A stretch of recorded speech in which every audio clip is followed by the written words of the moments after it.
these days seems to be from a 30-second commercial or from a source that you don't know that you can totally rely on. And so the opportunity for us in the Rotary Club to have a chance to hear directly from a candidate is refreshing. It doesn't matter if it's a Republican or a Democrat or whatnot. And so I'm pleased to see the large turnout today and, for this opportunity. Did want to note that we had also, from the Rotary Club, offered an invitation to Governor Ivey. Just to, obviously we're impartial and want to hear objectively from everyone involved. She was not able to schedule a date with us, and so just for the whole club membership and guests to be aware that we had extended that invitation. For the information on Walt's bio and his background, many of you have heard this already, but I think it's important to lead in with that today. Walt is a Tuscaloosa native, and I'm an Auburn graduate, but I can work beyond that. And he graduated from Central High School in 1991. He earned his bachelor's degree in political science and his master's degree in public administration from UAB. In 1996, Walt began his professional career as a field director for the Alabama Education Association. In 2001, he was appointed executive director of personnel for Tuscaloosa City Schools. And in that same year, he was elected to the 6th council district for that city. In 2005, Walt was elected mayor of Tuscaloosa. And in May of that year, he was sworn in for his 4th term, or in May of this last year, 2017, he was sworn in for his 4th term in that city. During his 13 years as mayor, Walt has led the city through ups and downs. He has been nationally recognized for his crisis management after the April tornadoes in Tuscaloosa, of which we can all connect and identify with. When that EF4 tornado destroyed literally 1/8 of Tuscaloosa. I had forgotten about the extent of that until I read this bio. It's extraordinary to imagine what you went through at that time. In 2002, as a result of that, Walt was named Municipal Leader of the Year by the American City and County for his strong, decisive, and comforting leadership. Everything that we should hope to have in representatives from political leadership. Walt serves as a fellow with the program on crisis leadership at Harvard University's Kennedy School of Government. In October of this last year, 2017, in October, Walt announced that he would run for governor for the state of Alabama as a Democrat. He decisively won the Democratic primary in June, and the general election, of course, is 1 week from today. Hopefully everybody will turn out and vote for all of the races. Walt is married to Stephanie, and he has 2 children, Taylor and Eli. It should be noteworthy as part of his credentials that he married Stephanie, who is a Republican. So he's obviously very persuasive. So we'll hear more about that. Welcome, Walt. Thank you. Thank you, sir. Thank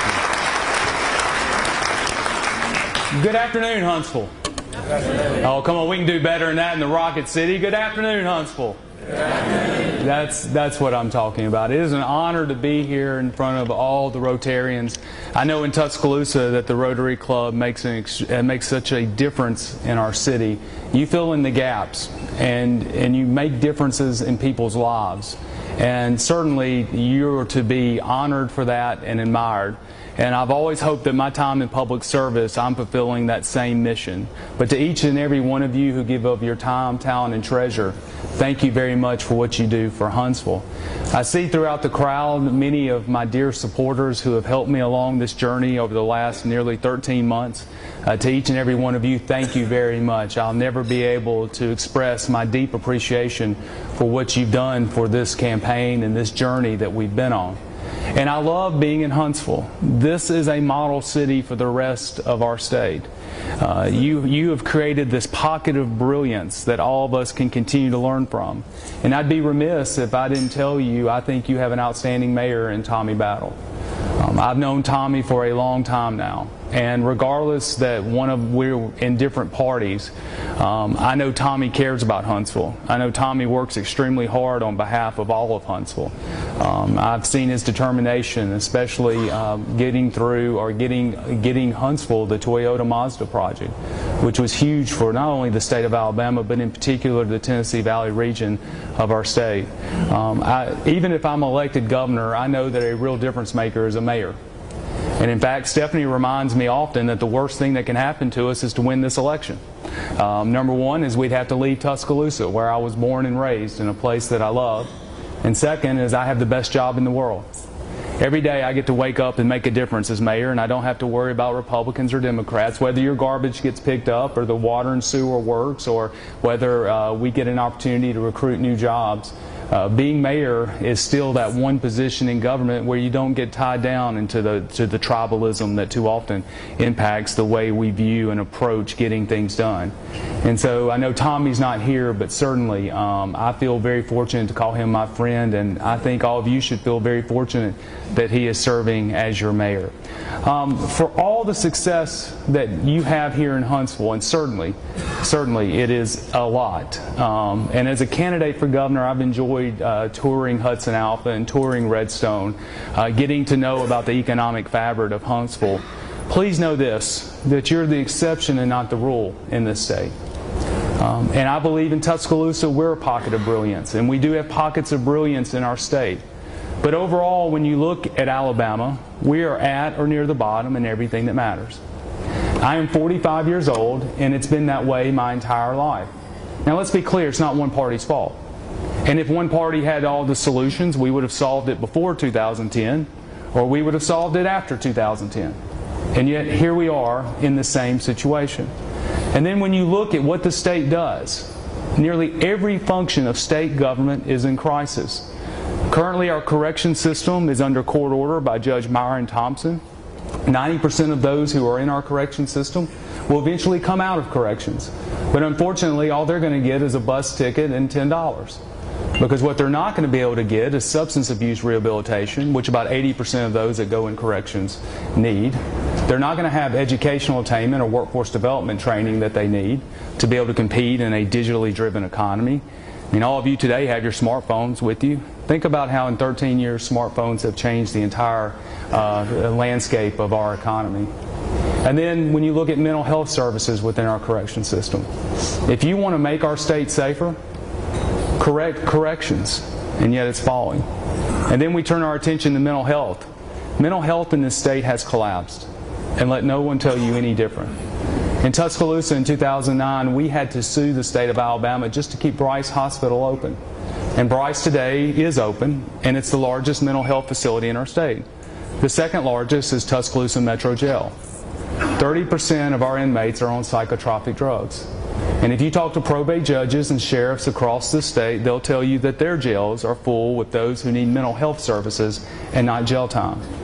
And yet there's been no plan to address the nearly shortage of 1,000 beds, especially acute care beds, that we need in our state.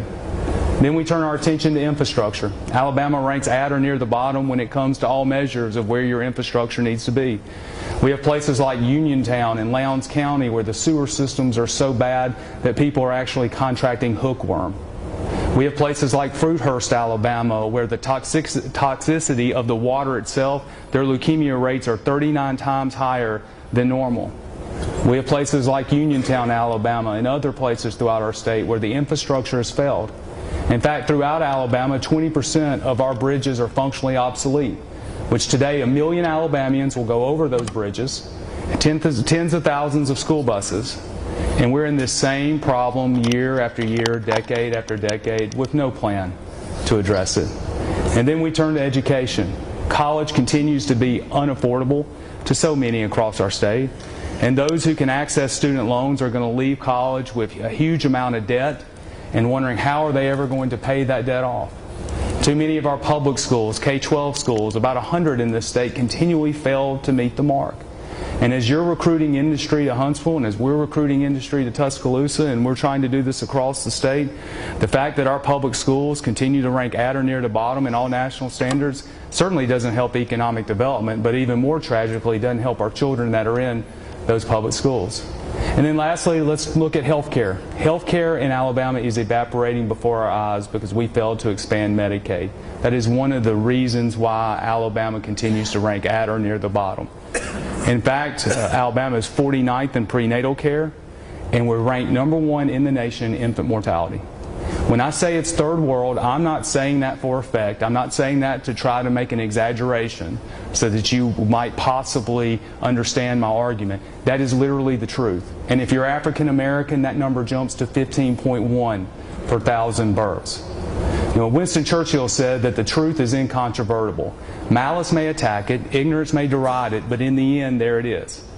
In the end, there is the state of Alabama, our state. Whether you're Republican or Democrats, we all love Alabama, and that's where we are.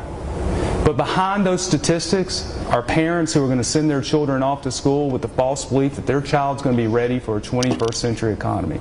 Behind those statistics, there's a mother who's going to lose her child because of a lack of prenatal care in this state. Behind those statistics are families, whether in urban Alabama or rural Alabama, who are going to be trapped in generational cycles of crime, poverty, and blight. Alabama, for all our pockets of brilliance, is in crisis. And this moment needs more than just rhetoric. It needs leadership. It needs action. And that's why I want to serve as your governor. I'm often asked, why do you want to be governor? And there's really two defining reasons. One is Taylor and Eli, my children. Stephanie, about a year and a half ago, when we were making this decision in our lives to do this, she gave the most compelling argument. She said, do we want Eli and Taylor to stay in Alabama once they get their educations? Is this where they're going to have their families? Is this where they're going to raise their children? That really sunk with me, because I'd like to think if they wanted to, this is where they could stay. And the second being mayor. I don't know if Tommy has expressed this to you, but as a mayor, I'm very frustrated with the state of Alabama.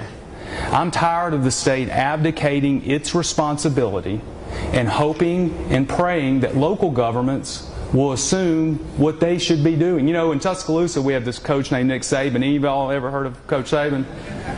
By the way, Alabama's won 4 national championships since I've been mayor.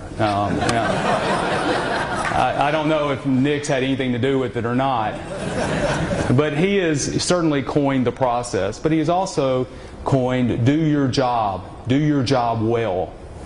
Well, the state is not doing its job. I'll give you one example. I could certainly give you many. But in Tuscaloosa, us, the city and the county government, are going to spend $120 million on state highways over the next 10 to 15 years. We're going to take $120 million of local taxpayer dollars and invest into state highways. Now that's $120 million we should be investing into our schools. We should be investing into our infrastructure. We should be investing into other city projects. But we're having to fill in the gap because our state doesn't want to take responsibility for its job. It doesn't want to do their job. So as mayor, I'm ready to see our state excel. I'm going to talk to you about a couple of things I want to do and then take some questions. But if I do anything as your governor, I want to change our expectations. When you come into my office at the city of Tuscaloosa, you'll see on my wall, and you should see on every wall of each one of my department heads, our standard of excellence. Our standard of excellence is to be the most innovative and effectively managed city in the United States. Notice we didn't say Alabama. I don't care about the rest of Alabama. I care about being the best in the nation.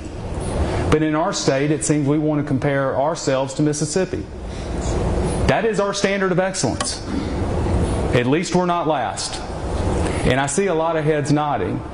But if we don't improve who we are and how we do our business, we're not going to be able to thank God anymore for Mississippi.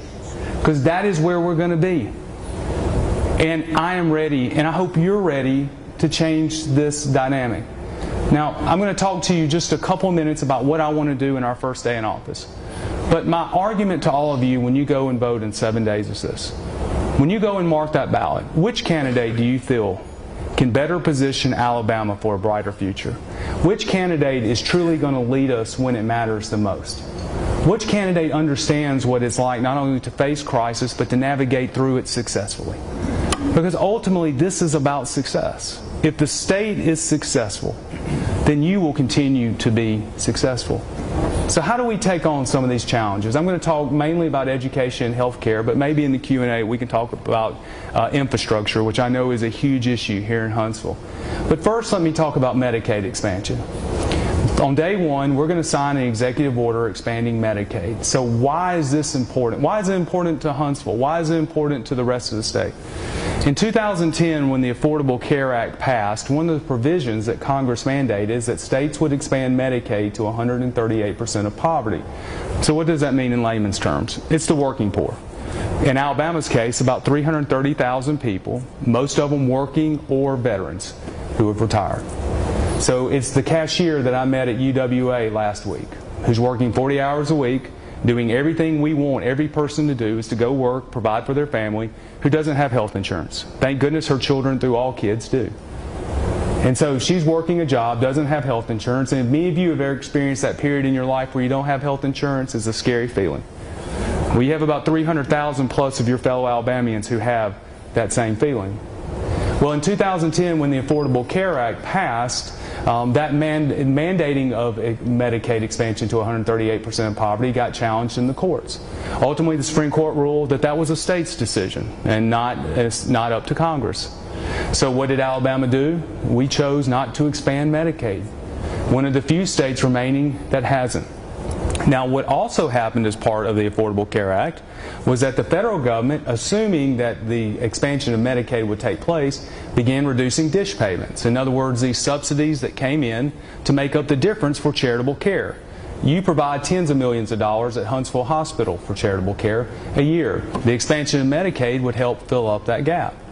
Well, so what happens in Alabama? We didn't expand Medicaid. We begin reducing, or the reduction of the dish payments begin from the federal government side, and now you've had 6 hospitals closed in the state since that time.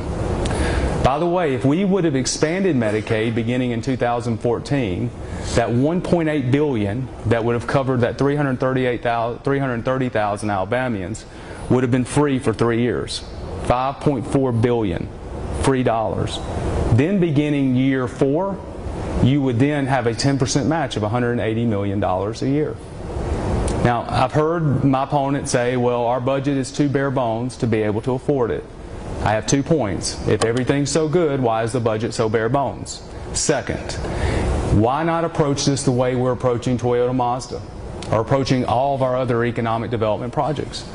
Take the taxes, in particular the state income taxes and the state payroll taxes from the 30,000 new jobs, and escrow that amount to pay for the $180 million a year. That's what we do for the incentives on these other projects. It's what we should do in this case. Second, let's look at the state of Louisiana. Governor Edwards expanded Medicaid 2 years ago. They paid for their Medicaid match through their existing savings they got from expanding. $199 million just by expanding Medicaid they used to offset their match. If we do not expand Medicaid in this state, if we lose this election and miss this opportunity, according to the Alabama Hospital Association, there will be 12 more rural hospitals closed in the next 2 years. 89% of our hospitals in this state are in the red today. They're on the knife's edge. This is the most important decision we can make when it comes to health care in Alabama. In Huntsville Hospital's term, according to their administrators, it could save nearly $20 million a year for Huntsville Hospital just by expanding Medicaid. Imagine what Huntsville Hospital could do with those dollars. Imagine the money it could go borrow.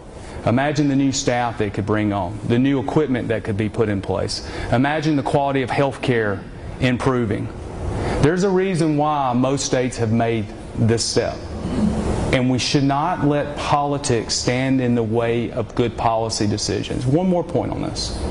This is why leadership matters.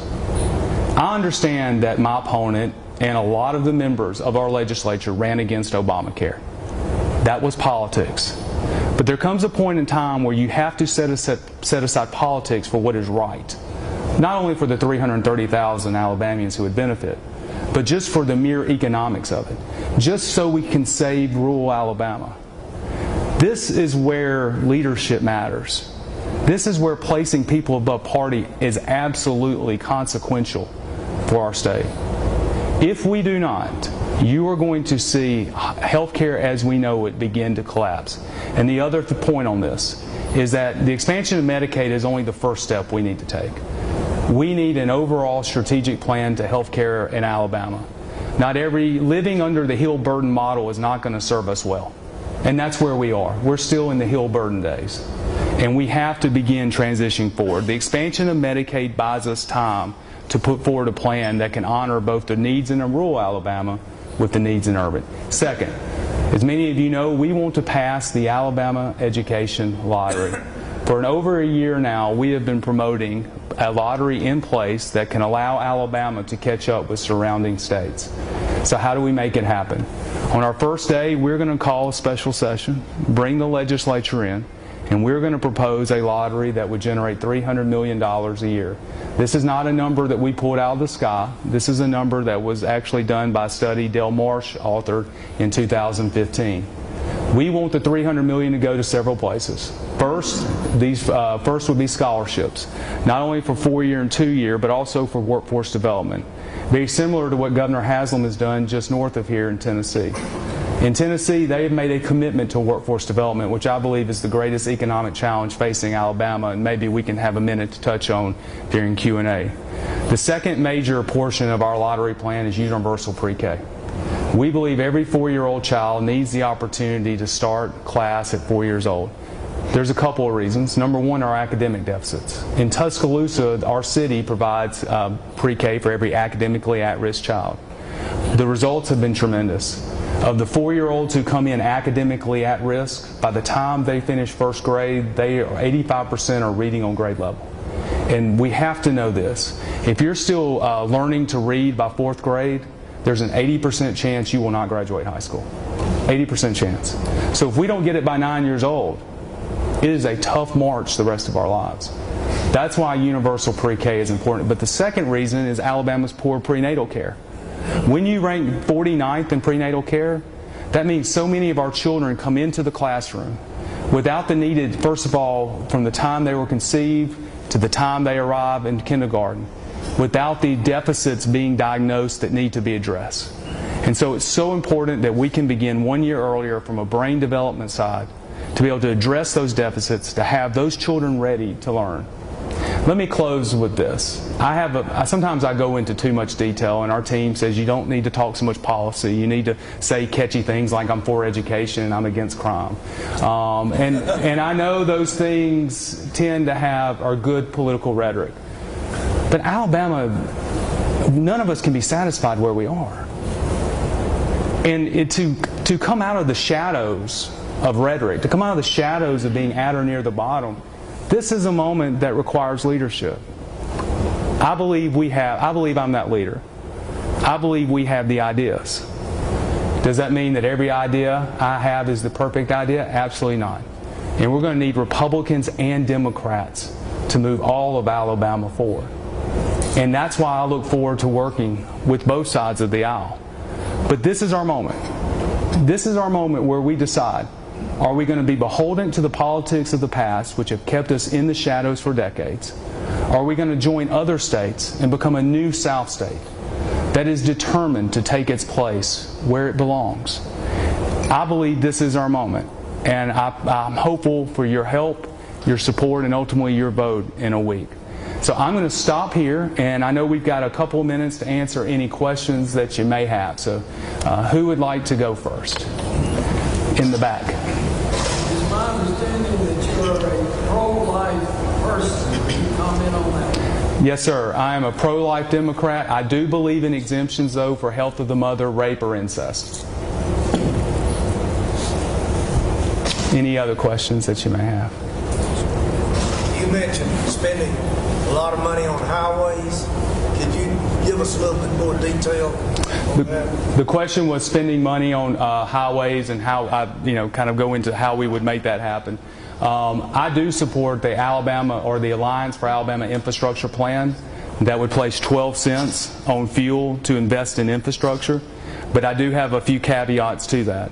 Number one is that right now the state is taking $35 million a year out of our road and bridge fund to fund the court system. I want to end that immediately before considering any tax increase. We've been using smoke and mirrors politics for too long, especially with the general fund and judicial fund. And we have to end that practice and have truth in budgeting. Otherwise, you're not being honest with the taxpayers. The second is, with that fuel tax, I would like to see a large portion of that go to mega projects like the I-565 expansion, which I know is key. And by the way, as I look at Huntsville, and I've gotten to learn this area, the state's infrastructure is not matching your tremendous growth here. And it's not fair of the state to take the tax dollars that you're earning and not invest back to continue that growth.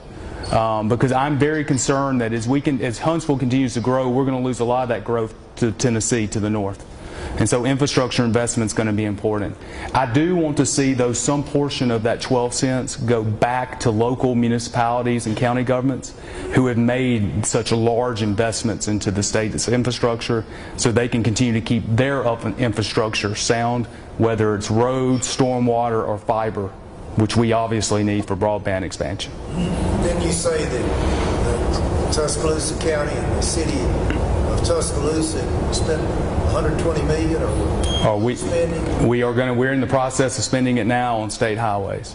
The state's not helping you doing that out of your own pocket? No, the state is helping us, but the only way we could move the state quicker was to go to a 50-50 match. Normally the state participates on their roads at 80-20 or even 90-10, but the only way to move the state forward was to take a countywide sales tax, redivide that tax, and use about 10%, roughly about $10 million a year, to invest back in the state highways. I mean, the state, it's really not the state's fault. I mean, when you underfund transportation, Director Cooper has no choice but to go and look at places like Huntsville. I know that you had to spend $250 million to get the state moving on some key infrastructure projects here. Local governments shouldn't be in that position of having to help subsidize the state's infrastructure. We have time for 2 more questions. Yes, sir. 2 questions. 10 years ago, I listened to a candidate promised me lower health care costs. And I kind of hear the same thing with Medicaid that we talk about, paying taxes for all those people that come in, pay for it, but then what helps for all those services that those people are even considered otherwise that don't have to do their budget. And my health care doesn't cost $10,000 a year, $20,000 a year. Seeing that all this past. I don't see how you're going to do all this without raising our taxes, especially our taxes. On the education side, a lot of Georgia and other states are already seeing that they can't do a lottery before it says every kid in college. And I think that's a false promise, and it's also a false tax before it's defined in our state. Every poll you see says how many people in here buy an auto? Tax 1%.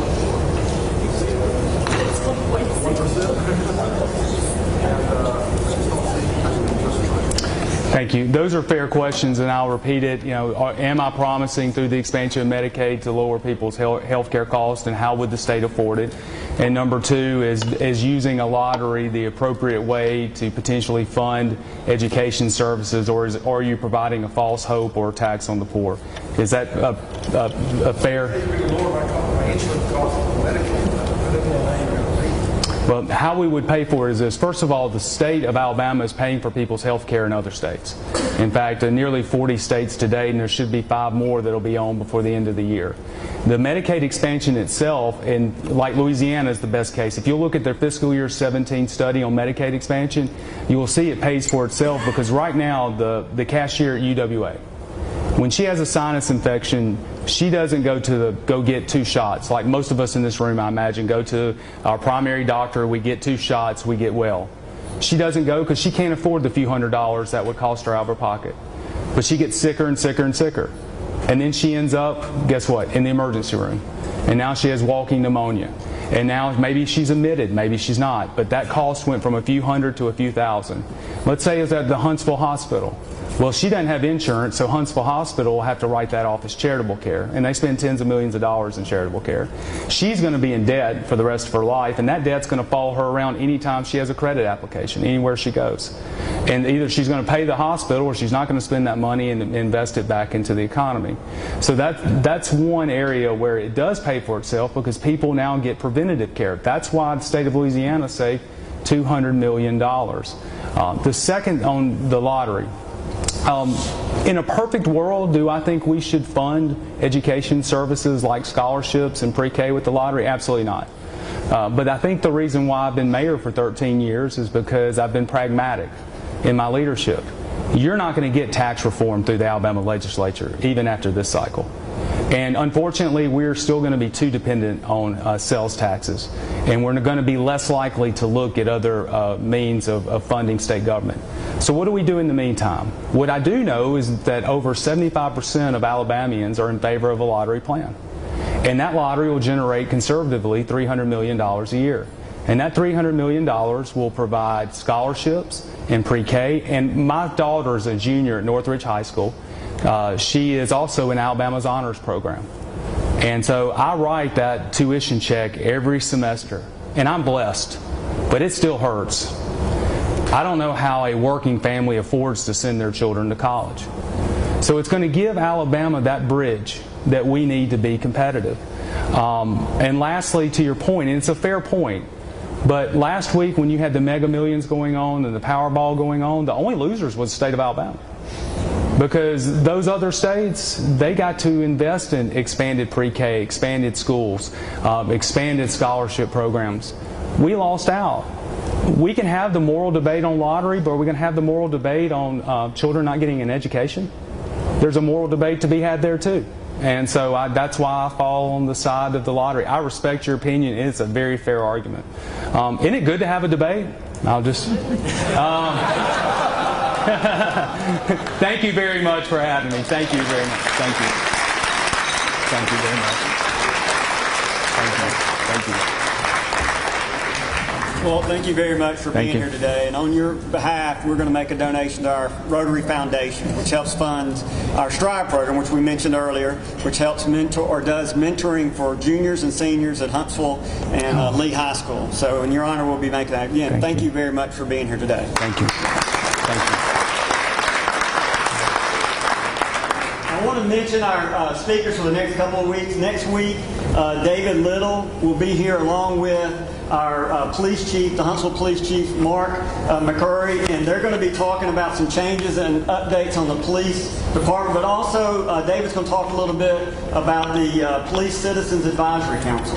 And then the next week, on November 11th, Raymond Burke will be here along with his TV sidekick, Dale Jackson, and they're going to do a review of the election. And then we have Thanksgiving the week after that. And after that, I want to mention on the 27th, so the end of this month, we're going to have Captain Gary Rose. And you may recall that Captain Gary Rose is the man